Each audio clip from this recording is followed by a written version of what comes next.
mukaba n'umuyobozi w'itorero Methodist Libre w'u Rwanda ndetse mukaba n'umuvugizi waryo urihagararira mu by'amategeko, Bwana umuyobozi w'ikirenga wa Kibogora Polytechnic, Madamu umuyobozi wungirije wa Kibogora Polytechnic,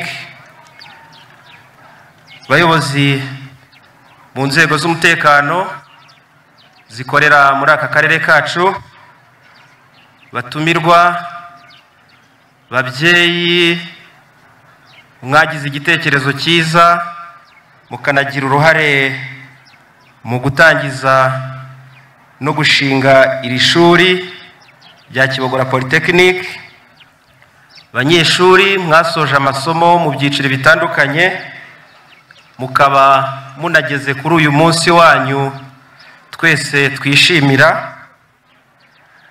Ndabasuhuje mu izina rya nyakubahwa Guverineri w'Intara y'Uburengerazuba mpagarariye muri ibi birori, ndetse nababwira ngo nawe yavuze ngo mbabwire mwese banyeshuri ngo yishimiye intambwe ikomeye mugezeho, ariko anavuga ngo intambwe nyinshi ziracyari imbere.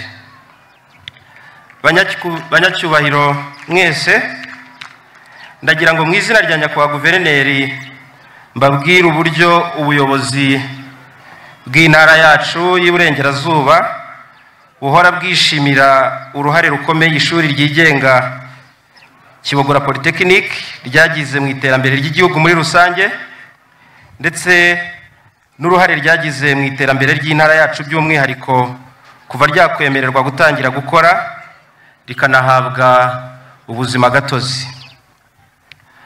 Ubwo Kibogora Polytechnic yabonaga uburenganzira bwo gutangira amasomo mu mashami atandukanye, twahise tubibonamo amahirwe akomeye nk'ubuyobozi bw'inzego z'imitegekere y'igihugu zegerejwe abaturage, ndetse n'ubuyobozi bw'igihugu bubibona gutyo.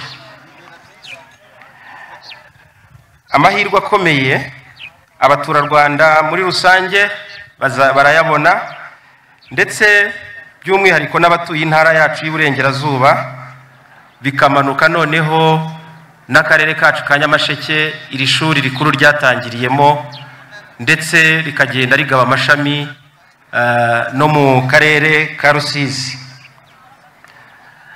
Tubibona rero aya mahirwe, nta kindi twahise dutekereza uretse kuvuga ko tugomba kugira imikoranire ihamye kugira ngo tuyabyaze umusaruro, kandi tuganisha ku gushyira mu bikorwa no kwita ku ntambwe izo arizo zose ziganisha ku cyerekezo cy'igihugu. Mwarakoze cyane abatekereje bakanashinga iri shuri rya Kibogora Polytechnic. Akamaro k'iri shuri mu iterambere ry'imibereho myiza n'iry'ubukungu by'abaturage, baba baryigamo baba baturiye aho rikorera, tubona nta wagashidikanyaho kuko ibikorwa birivugira. Banyakubahwa, ntidushidikanya ko uruhare rwa Kibogora Polytechnic mu iterambere rufite imizi mu ireme ry'uburezi ishuri ritanga. Ubuyobozi bw'igihugu, ubuyobozi bw'intara, ndetse n'ubuyobozi bw'akarere bubona ko iri reme ry'uburezi ridashobora kuboneka hadashyizwemo imbaraga nyinshi. Ubwitange bw'ubuyobozi bw'ishuri, ubwitange bw'abarezi, ubwitange bw'abanyeshuri, mbese tubona ko ari uruganda. Ibyo gukoresha rero kugira ngo tubone ubumenyi buzashingirwaho mu iterambere ry'ubukungu bw'igihugu ni byinshi, kandi buri umwe yagiye abigiramo uruhare.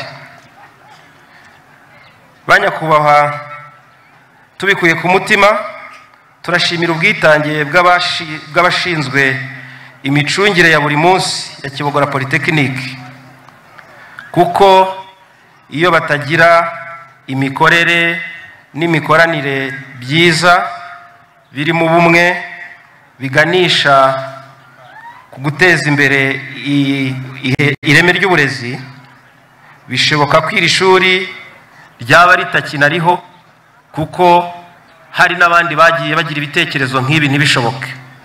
Turashimira byimazeyo ubuyobozi n'abari mu micungire y'iri shuri umunsi ku munsi. Turabizi neza ko icyerekezo ishuri rifite kiri mu murongo mwiza, akaba ariyo mpamvu n'ubuyobozi bw'inzego za leta tutazahwema guharanira iterambere ry'iri shuri, haba mu gukomeza kugeza ibikorwa remezo nk'amazi, imihanda n'amashanyarazi, aho ishuri rizakomeza kwagurira inyubako nk'uko mwabonye byatangiye. Banyacyubahiro, mu izina rya nyakubahwa Guverineri w'Intara y'Iburengerazuba akaba n'umushyitsi mukuru muri ibi birori byiza, batumirwa mwese namwe mwahawe impamyabumenyi, turasaba buri wese gukomeza guharanira ko KIP ikomeza gukura, ndetse icyo twifuza ni uko yaba inganzamarumbu. Abahawe impamyabumenyi, hari ubumenyi bwinshi mwakiriye muri iri shuri, ariko ubwateza imbere igihugu ni ubu ngubu mwahawe, bwiyongeraho indangagaciro na kirazira igihugu cyacu kigenderaho. Izo ngizo iyo zibuze niho mubona bamwe ushobora no kubona ko ubumenyi baba bakuye muri za kaminuza umuntu yavuga ko ntacyo bumaze. Ni muri urwo rwego tubasaba ko buri umwe mu byiciro mugiye murangijemo yatekereza ku cyerekezo cy'igihugu, agatekereza uruhare rw'ibyo yize mu kukigeraho, ndetse akanatekereza ingufu agomba gushyiramo, ari izimuteza imbere ku giti cye, ari n'iziteza imbere igihugu muri rusange. Twizeye neza tudashidikanya ko nubwo umuntu yavuga ngo yarangije kwiga mu ishuri, ni byiza ko anatekereza ngo ishuri narisize rimeze gute. Icya mbere, iyo utekereje ngo ntahanye iki, ugomba gutekereza ngo ese mpasize iki cyangwa nzahagarura iki. Ariyo mpamvu mu izina rya nyakubahwa Guverineri yifuje ko abarangije muri iri shuri koko mwakomeza no kujya mugaruka aho mukorera hirya no hino, haba mu Rwanda haba no mu mahanga. Ni byiza gutekereza ko aho mwakuye ubumenyi hagomba gukomeza gutera imbere. Mu gusoza iri jambo nongeye kuvuga ngo mu izina rya nyakubahwa Guverineri twifatanyije n'abahawe impamyabumenyi mu byiciro bitandukanye, ndetse tubabwira ngo mukomeze kwishima kandi twifatanyije namwe. Murakoze cyane.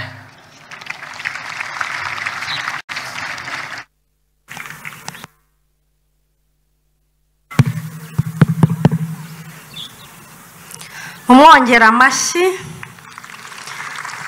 nyakubahwa muyobozi w'akarere ka Nyamasheke. Thank you so much,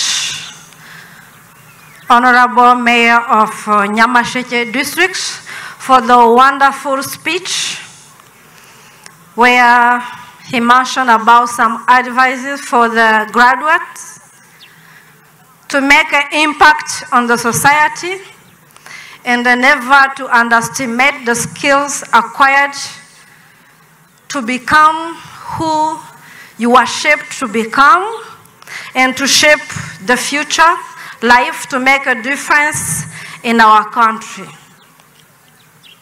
He also stresses about partnership and the good collaboration with Kibogora Polytechnic.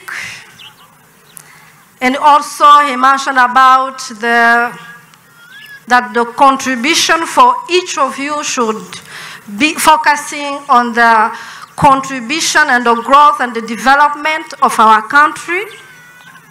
And he recommended also the graduate to think about also the Kibogora Polytechnic growth and to continue contributing to the quality work and the education.